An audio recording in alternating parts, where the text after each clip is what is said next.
Bonjour à toutes et à tous les gens. J'espère que vous allez bien ce dimanche 22 février 2026. Il est 11h17. Je vous fais écouter une petite vidéo qui dure 3 minutes, soyez patients.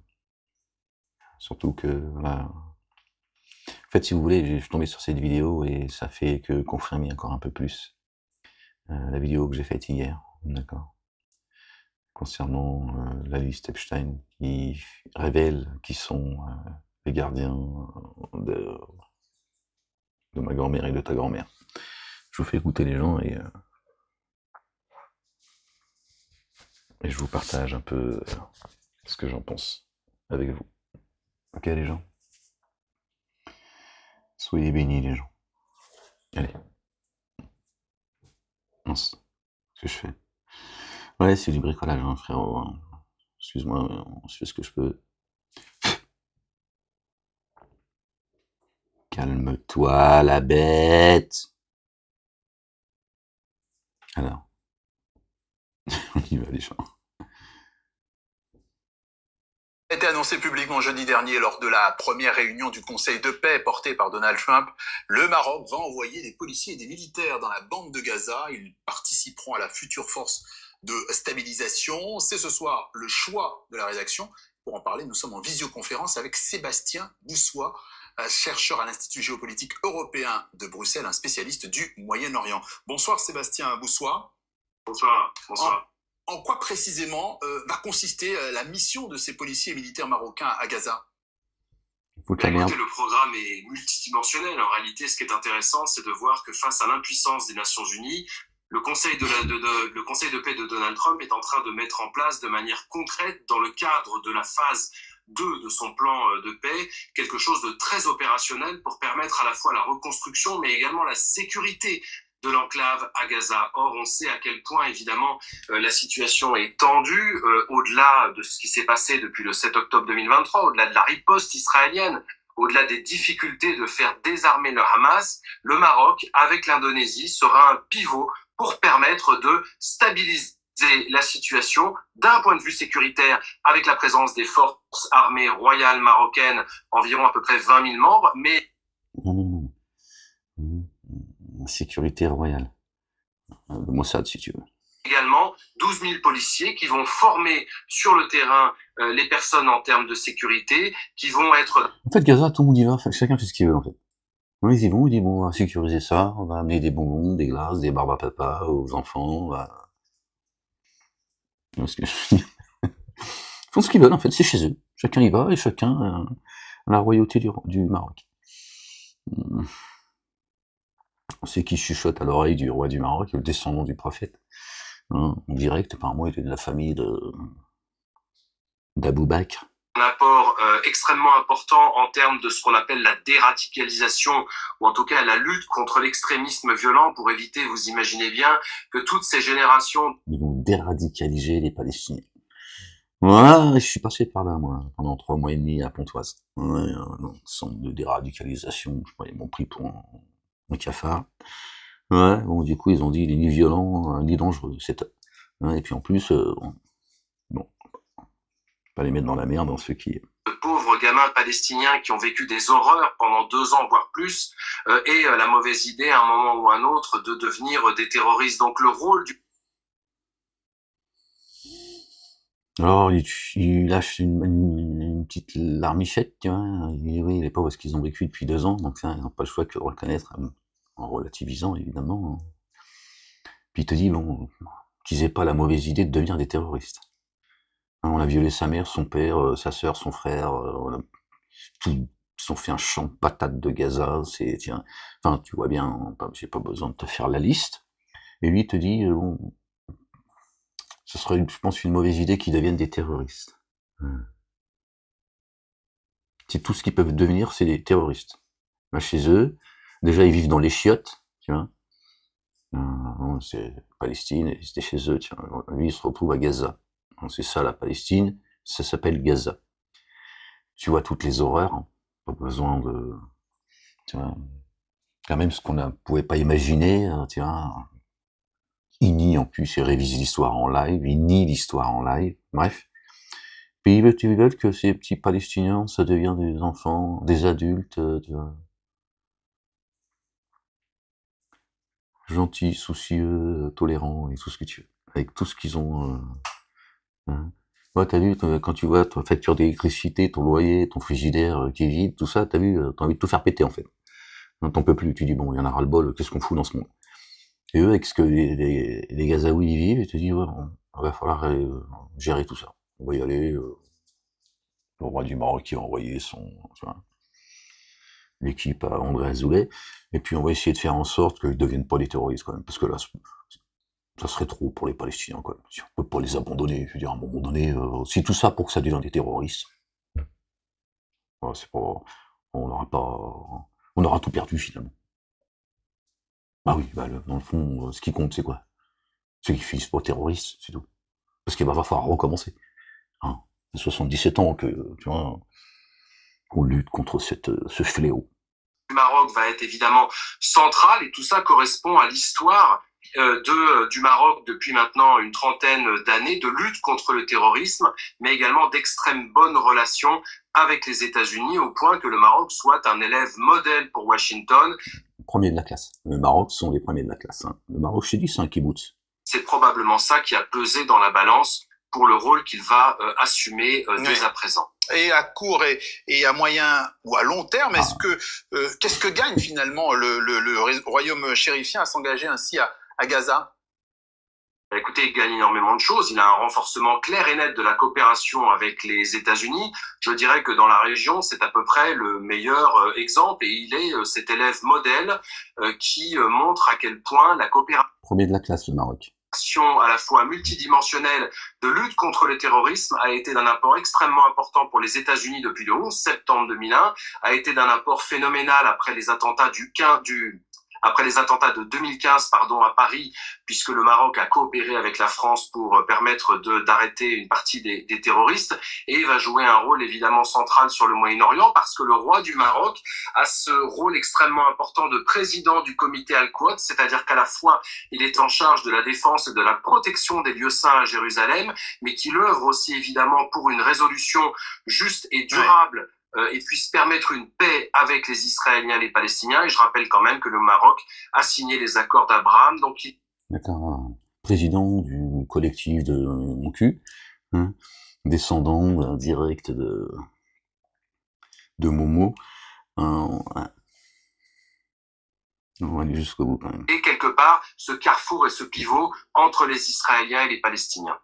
La précision d'un spécialiste du Moyen-Orient, Sébastien Bossois, chercheur à l'Institut géopolitique européen de Bruxelles. Merci à vous. De rien, c'est son boulot, il est là pour ça, pour vous éclairer. Merci, vous, je sais pas quoi, là. À vous, toi aussi, je sais pas ce que tu racontes. Accord d'Abraham, tout ça, tiens. Bon, vous voyez, hein, c'est ce qu'on disait hier. Hein. Vous voyez, c'est gardien des lieux saints. Hein, la mosquée d'Al-Quds en Palestine. Hein, donc quoi, ils sont fourrés. Vous voyez, je vous ai pas menti. Hein, je vous raconte pas d'histoire. Les Marocains qui sont fourrés. Les Marocains. Hein. La royauté, hein, tu vois, on parle du peuple marocain, que Dieu les sorte de cet enfer, en fait, tu vois. La majorité du peuple marocain n'a rien à voir avec leur saloperie, tu vois. Vous voyez, votre islam, tenu par vos responsables, roi du Maroc, attention. Hein. Bon, c'est vrai qu'à côté de André Azoulay, t'as qu'à voir le CV d'André Azoulay, c'est-à-dire même l'ange Gabriel à côté, c'est un cafard. Alors lui, tu es le roi du trône, porteur du trône, il est une dinguerie en fait. Ouais, on devrait prier sur lui en tant que prophète. Hein. Quand on dit André Azoulay, tu dis paix et salut de Dieu sur lui et sur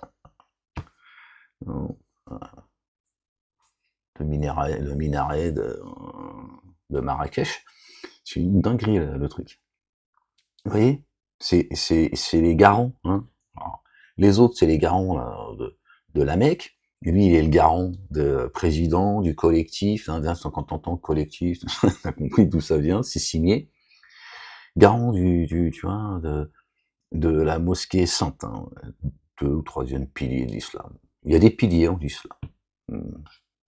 tout sauf la justice, l'équité, l'amour, juste voilà, ils vont aller à Gaza pour sécuriser Gaza, pour déradicaliser tous ces cafards. Voilà, vous voyez bien que cet islam auquel vous croyez est une création, une invention. Cette mosquée d'où le prophète serait monté sur son âne pour aller jusqu'au lotus, pour aller chercher les prières alors qu'elles sont dans le camp.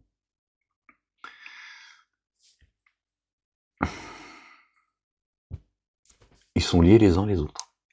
Tous. L'Arabie Saoudite, le Maroc, Israël, les États-Unis, tous ensemble. Epstein, avec ses îles qui est un peu partout dans le monde. Ils font tous des rites, ils se retrouvent tous au même endroit. Ils vont se manger un bébé ou deux. Comme ça, tiens, tu veux la cuisse, le trou du cul, ou tu veux... Bah ouais, je t'en prie, allez, bismillah. Ça mange des bébés.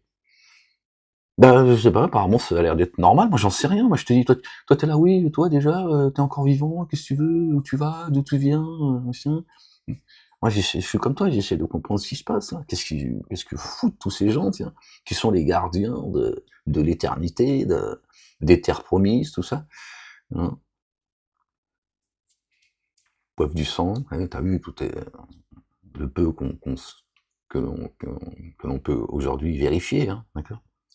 Vous avez vu, ils sont tous ensemble en fait, et ils sont tous les gardiens de ces trois religions dites monothéistes et des terres saintes, tout ça. Et je n'invente rien, d'accord. Vous connaissez, vous savez le rapport qu'a la royauté marocaine avec Israël et les États-Unis, l'Angleterre, tout ça. Vous voyez bien, depuis le 7 octobre, on a l'impression que le monde est né le 7 octobre 2023, je crois. Vous voyez bien le soutien inconditionnel du Maroc à l'égard d'Israël. Et pourtant, ils sont les gardiens de la mosquée d'Al-Aqsa.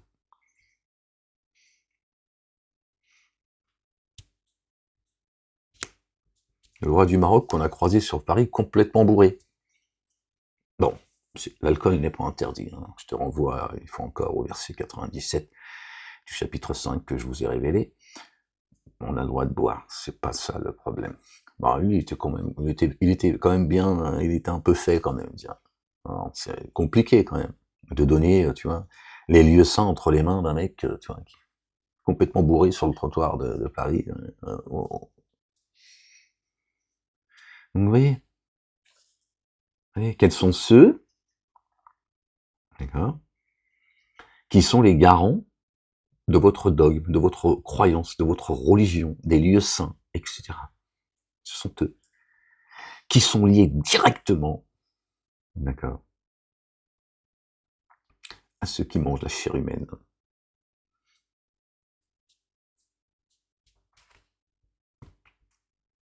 Il n'y a pas un problème, les musulmans? Il n'y a pas un problème, là, quelque part?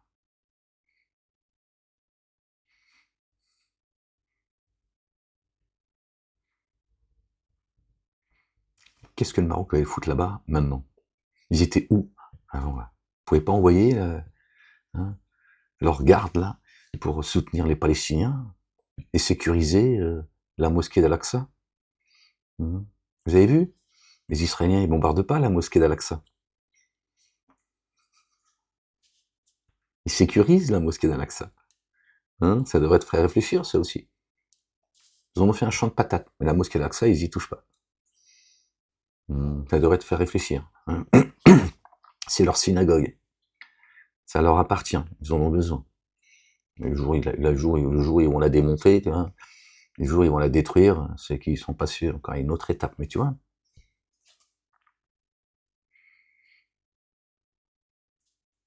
voilà. À quel côté sont vos gardiens des lieux saints et qui distillent le poison dans les mosquées de France, de Navarre et dans le monde? J'ai dit, Arabie Saoudite et le Maroc. Ce sont ceux qui ont distillé le poison.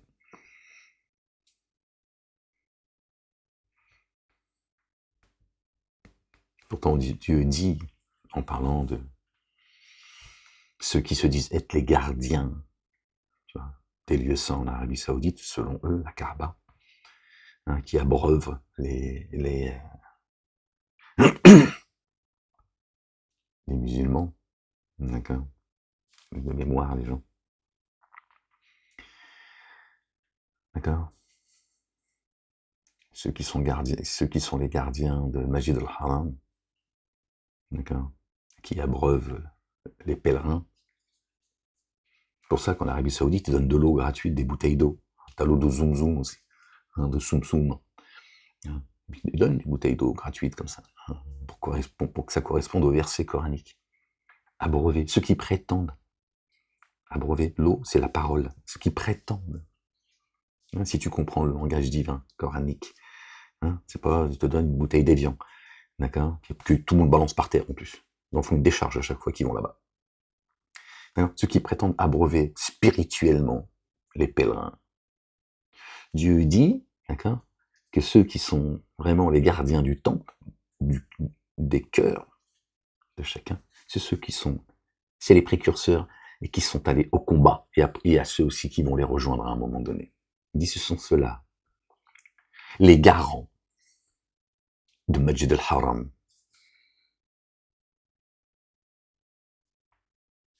Comment tu peux penser que c'est en Arabie Saoudite alors qu'il y a des croyantes et des croyants partout dans le monde? Est-ce que eux, ils sont les garants de ton cube? Non. Hein, ne serait-ce que physiquement, ils sont à l'autre bout du monde. Et tu vois bien. Et là, tu as le roi du Maroc, hein, qui va aller faire le sale boulot. Enfin, il envoie les siens. Lui, il va pas y aller. Hein, pas que ça foute d'aller, enfin, comme tous vos dirigeants, hein, et tous les dirigeants du monde. Hein, je parle même pas de ceux qui sont planqués. Hein, ils y vont pas mourir en martyrs. Hein, ce qui serait d'ailleurs pour les uns et les autres. Hein, d'accord. Ce qui pourrait arriver de mieux à quelqu'un qui croit, selon eux, évidemment. Hein. Mais pourtant, ils veulent pas mourir en martyrs. C'est le moment d'y aller, les gars. Allez vivre votre folie les uns et les autres. Allez rencontrer votre Seigneur, hein, dans l'excellence. Et là, je t'en prie, vas-y. Hein, je m'occupe de ton salaire. Il va y aller, voilà. Vous avez vu la royauté marocaine? Voilà. Non, parce qu'il est important que vous compreniez que, tu vois, ça c'est, voilà, c'est factuel, moi j'invente rien, je tombe dessus. Ce sont les gardiens de, d'accord, les musulmans, ce sont eux qui sont les gardiens, d'accord, de votre religion, qui n'existe pas chez Dieu. L'islam n'est pas une religion chez Dieu. D'accord. Ils sont garants de vos lieux saints. Regardez comment ils se comportent. Ils sont du côté de ceux, d'accord, qui tuent, qui massacrent, qui génocident, qui pillent, toutes des saloperies, d'accord. Ceux qui appartiennent à votre communauté. Non, rien, c'est factuel, tout ça, c'est devant vos yeux. Moi, la question que je vous pose, c'est celle-ci. Hein. C'est est-ce que vous trouvez normal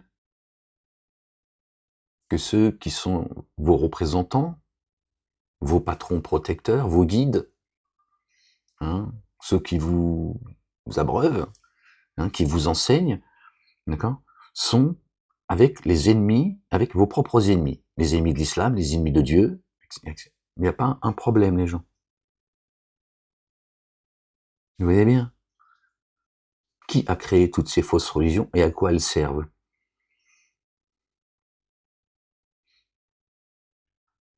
Non, rien. Je voulais vous le faire écouter. Je me suis dit, bah tiens, ça tombe bien, hier on en a parlé ensemble. Et voilà. Ce qu'ils sont en train de préparer. Pendant qu'ils préparent d'autres guerres. Hein, l'Iran, à mon avis, pas tarder. D'ailleurs, la loi Yadan, qui veut le faire voter comme ça très rapidement. Yadan, elle est illégitime. Il y a eu de la triche, d'accord. Elle est élue comme étant, je sais plus, elle représente les Français qui vivent en Israël, etc. Mais il y a eu des magouilles, apparemment. Donc pour l'instant, silence radio. Donc elle fait des lois alors qu'elle est déjà, elle, illégitime. C'est-à-dire que les lois qu'elle fait, elles sont caduques. Personne dit, bon, on va ressortir le dossier déjà. Toi, tu viens ici, toi t'as triché, hein, c'est moi qui le dis, hein, il y a des sources. T'as triché, on va remettre déjà de l'ordre, là, avant que tu... hein. Tout le monde s'en fout. Mais cette loi-là, pour emprisonner, persécuter tous ceux qui donneraient leur avis sur le sionisme, etc., est-ce que cette loi qu'ils sont en train de précipiter, vous avez vu au 40e dîner du CRIF, hein, ils ont monté la sauce, le président du CRIF, il a menacé certaines personnalités publiques du monde politique, des élus, lourdement. Hein. Il a dit la justice va vous rattraper. J'ai dit la justice c'est un champ de bataille. Ils en ont fait un champ de bataille. Il y a donc, pareil, elles se servent de la justice. Ils font de la justice en France une justice fasciste, d'accord. Et cette loi, est-ce que finalement ils sont pas en train de la précipiter parce que ils vont taper l'Iran? Et ils savent que c'est pas gagné, tu vois. Et donc, c'est pour empêcher tout le monde de commenter l'actualité, voire de se réjouir. Parce que les Israéliens, à mon avis, hein, Netanyahou, il a dit, on va taper quoi qu'il arrive. Donc le quoi qu'il arrive, c'est-à-dire que même si on doit morfler, on s'en fout. Donc tu vois un peu, hein, tous les mêmes en fait. Tous les mêmes. Ils en ont rien à foutre des juifs, des musulmans, des chrétiens et du reste du monde. Hein, quoi qu'il arrive, ça veut dire, bon, même si on doit payer cher la facture, on verra bien. Donc cette loi, en fait, est-ce qu'elle n'est pas, elle n'est pas là pour que justement, si les États-Unis et Israël et leurs alliés, qui sont planqués pour certains,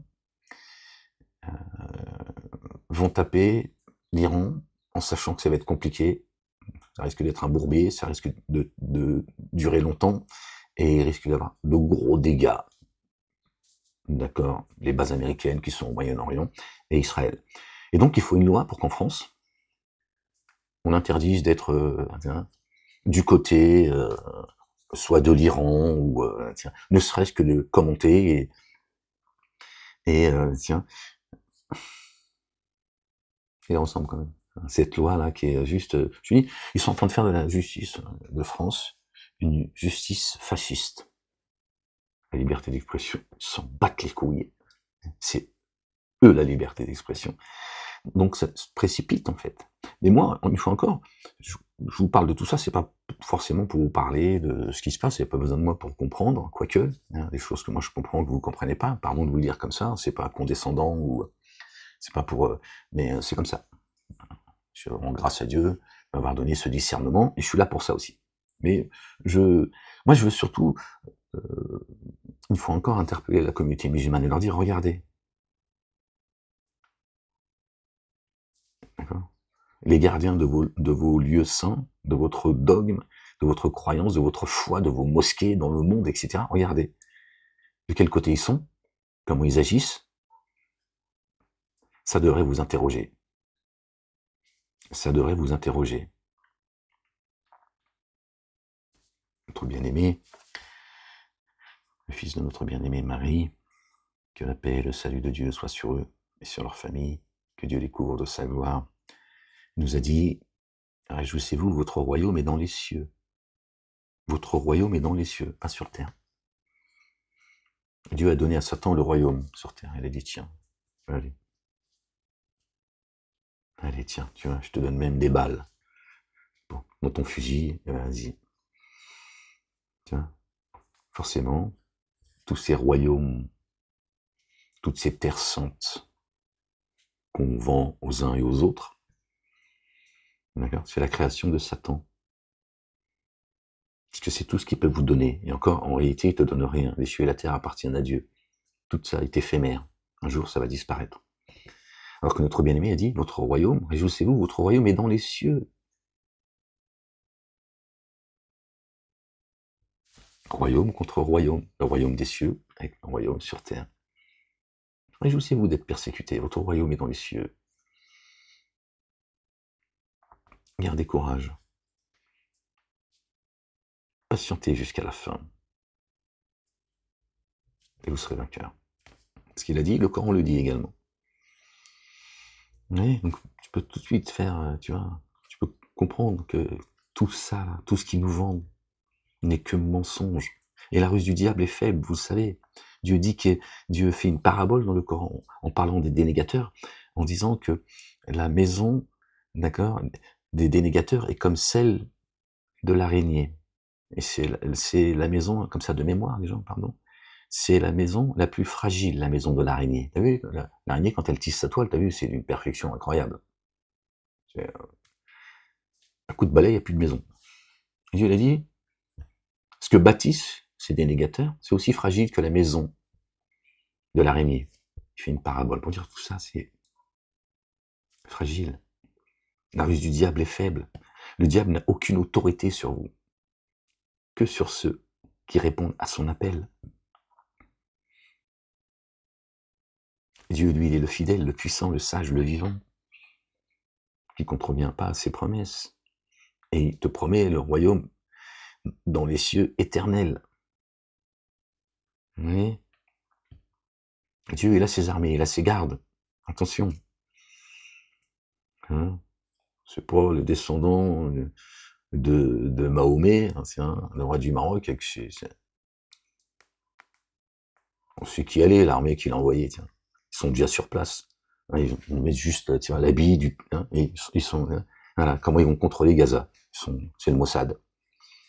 Avec ses alliés, ils sont sur place. Hein, juste, ils représentent, tiens, le Maroc, alors que c'est eux. C'est aussi simple que ça. Donc, tu vois, le musulman, voilà. Tu vois, c'est devant tes yeux.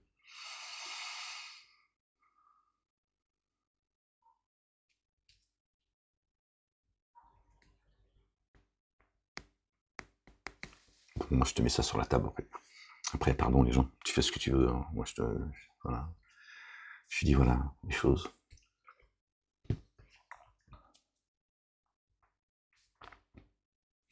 Vous avez délaissé le plus grand des créateurs. On a lu les versets hier, hein, concernant Baal. On va le relire. Regardez, voilà. On va être encore un peu plus précis, peut-être. Si Dieu le veut, est-ce que je les ai, en fait? Oui. Seigneur, je cherche protection auprès de toi contre le diable banni. Verset 123. Et on descend du chapitre 37. Élie, paix et salut de Dieu sur lui et sur sa famille, était certes du nombre des messagers, Quand il dit à son peuple, ne craignez-vous pas, Allah, le Dieu, le Père, exalté soit-il, béni soit son nom, invoquez-vous Baal, hein, votre idole, d'accord, et délaissez-vous le meilleur des créateurs. Le meilleur des créateurs. Dieu, il est précis quand il parle.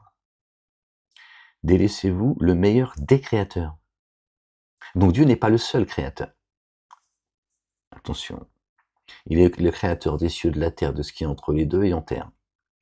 Toute la création, tout ce qui existe ne vient que de lui. Mais il dit le meilleur des créateurs.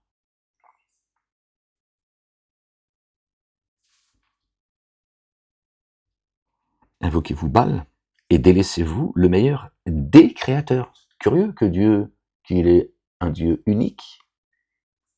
Et il n'y a de Dieu que Dieu. Le seul digne d'être adoré, le seul digne de louange. Il n'existe pas deux dieux. Pourtant, il parle dans son livre, Dieu, dans ce Coran, dans ce verset 125 du chapitre 37, il dit, il est le meilleur des créateurs. Alors qu'il y en a plusieurs, c'est lui qui le disent, pas moi. Donc vous voyez bien que ceux que vous suivez, ce sont ceux qui créent tout cela. Et qui créent toutes ces fausses religions, parce que ça en fait partie. Il dit, c'est moi, le créateur. Le meilleur des créateurs. D'accord? Il parle de Baal juste avant. Il dit, voilà ce que crée Satan. Il crée des divinités, dont Baal. Il dit, mais je suis moi le meilleur des créateurs.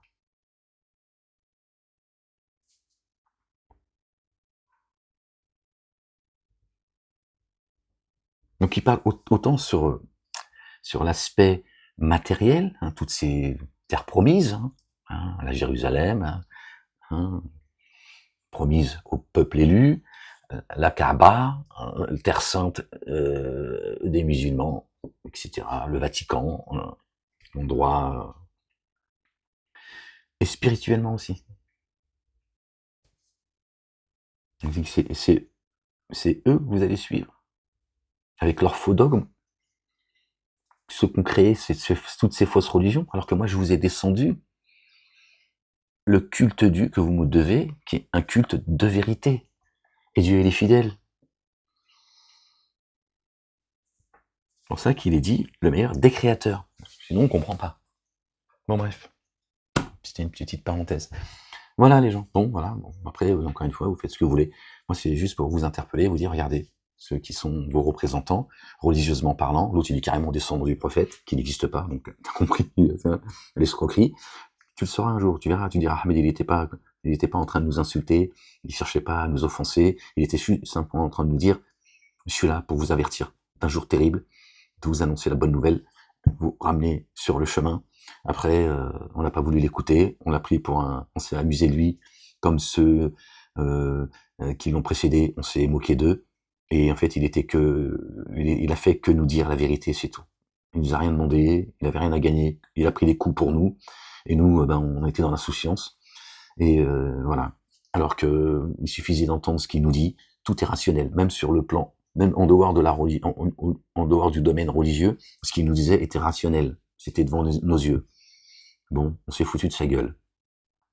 Voilà. Alors que Miskin, il est venu juste pour nous prévenir, nous avertir, rien d'autre. Qu'est-ce que je vous dis? Des fois, je me dis, si tu veux, je veux leur parler en quoi?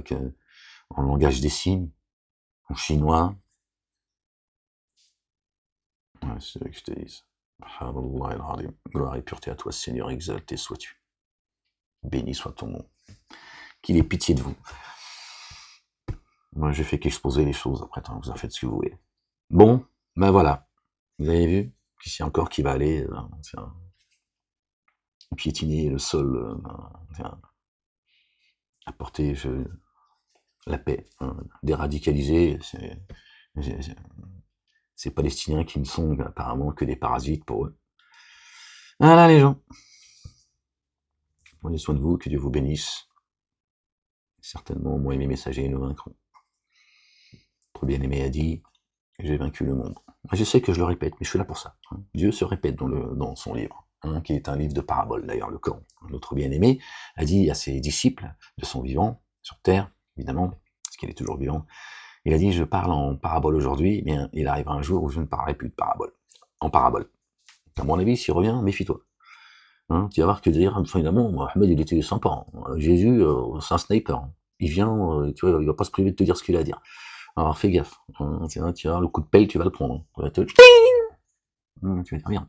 Il est où Ahmed? Ah bah Ahmed, ça y est, il est parti se reposer. Ayetou millet. Qu'est-ce que je te dis? Rani ma'ammar, comme il dit Tebboune. J'aime bien cette phrase. Parce que je sais ce qu'il veut dire. C'est ça, les gens. Revenez à Dieu et à son messager, notre bien-aimé, le fils de notre bien-aimé Marie, paix et salut de Dieu sur eux et sur leur famille, avant qu'il soit trop tard, les gens. Moi, je peux rien pour vous pouvez rien pour moi. Je sais pas ce qui va devenir de moi, je sais pas ce qui va devenir de vous, mais j'espère que devant Dieu, j'aurai fait le taf. C'est tout. Après, que Dieu ait pitié de vous, qu'il vous couvre de sa miséricorde, de sa bonté, de son amour, qu'il vous accorde ses faveurs, mais tant que vous resterez dans le coffre, soumis à vos maîtres, d'accord, adorateurs de Baal, personne ne pourra rien pour vous. Vive la France, la fille aînée de l'Église, pays des droits de l'homme, la mère des cités, que Dieu nous débarrasse de ce communautarisme religieux. Vous voyez, ils sont très actifs de ce communautarisme identitaire, associatif, toutes ces associations qui ne sont que des associations et qui nous persécutent. Que Dieu nous en débarrasse. Ça arrive, les gens. Dieu est à l'œuvre, chaque jour. Ne désespérez pas de sa miséricorde. Seuls ceux qui désespèrent de sa miséricorde font partie de ceux qui dénient. Et rappelez-vous, les gens, on a tous rendez-vous avec la mort. Ok? Allez. vous fais des bisous.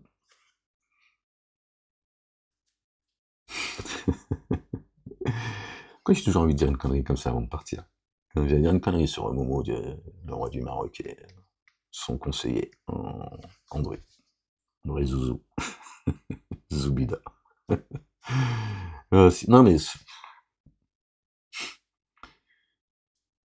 c'est fou, c'est tellement évident ce qui se passe que des fois je me dis, ouais, c'est sourd-muet avec Subhanallah el Azim. Aller déradicaliser les Palestiniens de Saken. L'hôpital qui se fout de la charité. C'est les terroristes qui te disent on va les déradicaliser, ces enfants palestiniens avant qu'ils deviennent des terroristes. Mais c'est toi le terroriste qui se raconte. Mais qu'est-ce que tu racontes en fait? Allez, prenez soin de vous. Aimez-vous les uns les autres. Peace.